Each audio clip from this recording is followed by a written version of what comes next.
Waheguru Ji Ka Khalsa, Waheguru Ji Ki Fateh. Welcome to another segment of Coach Gurbani's a-sabad-a-day. We recite the 32nd Shabad, 32nd, 32 of 37 in this series called Asa Kabir Ji, compositions of Bhagat Kabir Ji. So in this 32nd passage, Kabir Ji is talking about the transformation that comes about as a result of finding that hidden diamond. If you recall, we had talked about the hidden diamond, the self within. And so Kabir Ji in the Rahao, he says, something good has happened. Something good has happened. Bhali sari. What is that good thing that has happened? Mui meri pehli bari. My first one is dead. Bari actually refers to a spouse. So is Kabir Ji talking about a wife? Yes and no, except that the wife is a symbol for one's understanding, for the ego also. So Kabir Ji says, something good has happened to me. My first one is dead. Mui meri pehli bari, jug jug jeevo meri ab ki dhari. My current spouse is jug jug jeevo, is eternal. So you see the change, the transformation that is being suggested here as a result of Gur wisdom. So that was the Rahao, that was the central message of this rather short verse. If we go back up to the first verse now, to the introduction, to the subject matter at hand, if you will, he says, Pahili, the first one, Pahili Karup Kujat Kulakhani, Sahore Paye Buri. This is literally translated. It would read, Pahili, the first one, was Kurup. Kurup means deformed and ugly. It was Kujati, of low birth. Kulakhani, it was ill-omened. Sahore Paye Buri. Sahore Paye Buri, in this world and the next. It was wicked and detested, not liked. So we need to parse this line in order to understand the subsequent lines. So what was the first one that was deformed, ugly? Kabir Ji is referring to the ego, haume. Pahili. Pahili is feminine, and it signifies the conditioned mind, the ego. It is the first to arise. Pahili. But because the haume, the ego, is the initial natural state of the mind, it emerges first. It shapes our primary self-awareness. It is Kurup. Kurup, we use the word Kurup to mean ugly, but it actually means undeveloped,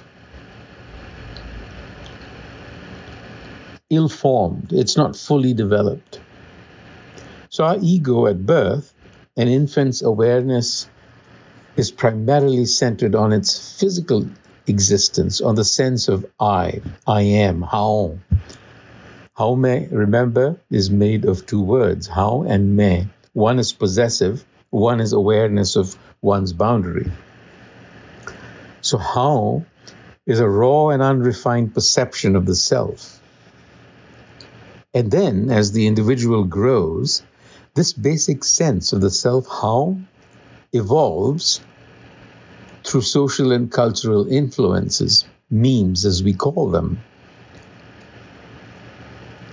And the infant, as it grows, begins to develop a sense of possessiveness and attachment, transforming into how? Main. So this signifies not just self-awareness of the body, but a growing attachment to the identity and possessions which come around us and which Kabirji says are the root of our problems. That is what Gurmat says. Kujati, not only is it ill-formed, deformed, but it is also Kujati. Now, again, in everyday language, Kujati means of low caste, low born. But technically, it means rotten, stinking, because it is born of the earth. Anything that is born of the earth is Kujati, flesh. So the ego arises in the body. The body comes from flesh, and that is considered Kujati, low born. So it is inherently base or lower in the spiritual hierarchy of existence. Spirituality values transcendence of physical limitations. So the ego is attached to your physical limitations, so therefore it is low-born. It is ill-omened, Kulakhani. Kulakhani comes from kulak, kula meaning a family, and kashya, destroyer, one that destroys. So from there is derived Kulakhani. Again, in our daily language, we use Kulakhani to signify something that is without qualities. But here, it means injurious to family. And the family here is not your personal family, but humanity. It is ill-omened because it is possessive in nature. That's why it is seen as ill-omened, because it leads to attachment and delusion, and it binds them to the material world, and it creates all manner of difficulty. So that, Kabirji says, was my primal state. He's defining the default state with which we are born and grow up and are conditioned. Starting point. That's where we are today. So we have to begin by recognizing and understanding the nature and pitfalls of the ego and how to transcend it. Kabirji says, now I have gone through that transformation. The one that I have now, my current wife, or if you want to say my current understanding, ab ki sarupa sujan sulakhani. Quite the opposite. It's beautiful, it's wise, and it is cultured. The previous one was corrupt. It was not cultured. This one is cultured. And I have taken it to my heart with ease. Sahaje udara dhari. So I have cultivated virtue. I have become cultured. And that has shaped my mind into a thing of beauty. So you have to understand that the mind in Gurmat, the mind is bipolar. On the one side is the ego mind, the conditioned, and on the other side, the same mind is unbounded. It is the har. And we have to make that shift, that transformation from ugly to beautiful. And that is the good thing that has happened to Kabir. Bhali sari, mui meri pehli bari. Jug jug jeevon meri ab ki dhari. So this is the good thing that must happen to you and me in our lives, where we can transform our ugly egos to our beautiful selves, to our natural, authentic natures. Kah Kabir, jab lahuri aayi, badi ka suhag tareo. This is what happened. Kabir says in conclusion, jab lahuri aayi. Lahuri, we've used this word in a previous passage not long ago. It comes from lagu. On the one side is the lagu, the light, the featherweight. On the other side is the heavy one, the guru. So jabate lahuri aayi, the younger one, says, when the younger one arrived, Badi ka suhag tareo, conjugal relationship with the older one. He's using the metaphor of marriage. He's using the language of marriage.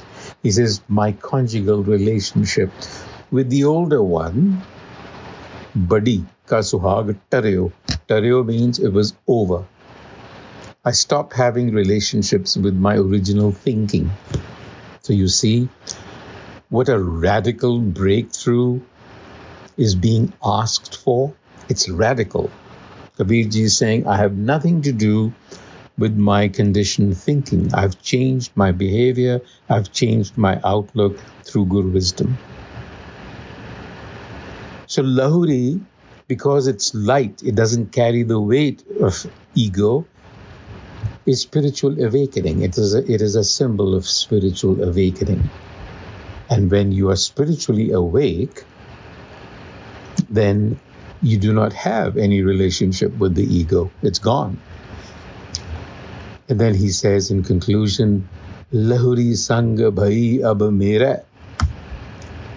The Lahuri, the light one, the new one, is now with me. Jethi aur tareo. Jethi comes from Jetha, which means the big one, the old one, refers to a brother-in-law, and a sister-in-law, the older one. So here he's using the term in that sense, that the old understanding has been given up. Tareo, I've left it. He repeats that.